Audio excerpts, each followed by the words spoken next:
What's up YouTube? CREX1425 here. So today we're gonna see how backup beepers are installed. So like this is your diagram. So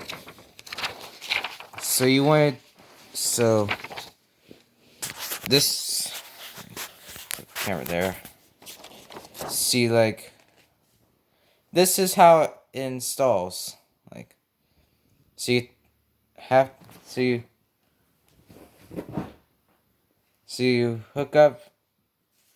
So you have to take the red wire, hook it up to the beeper, and then you run your ground wire to the frame rail, and then, oh yeah, the hot wire goes to the reverse light, and then ground goes on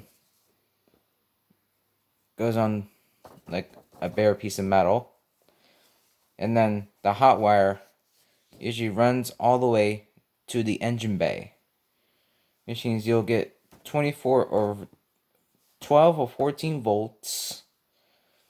So you gotta have like a fuse for that to work, right?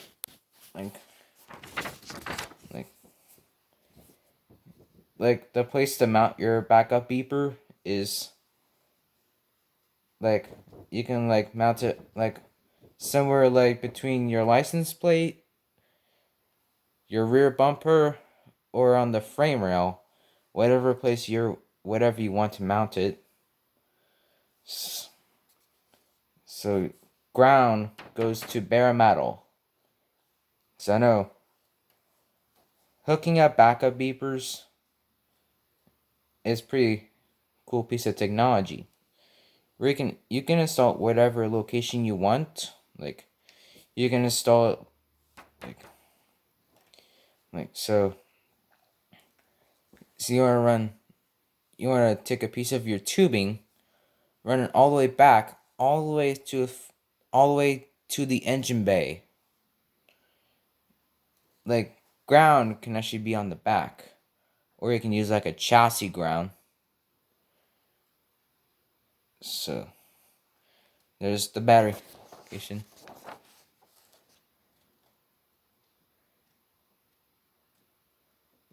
That's the wire of the reverse light.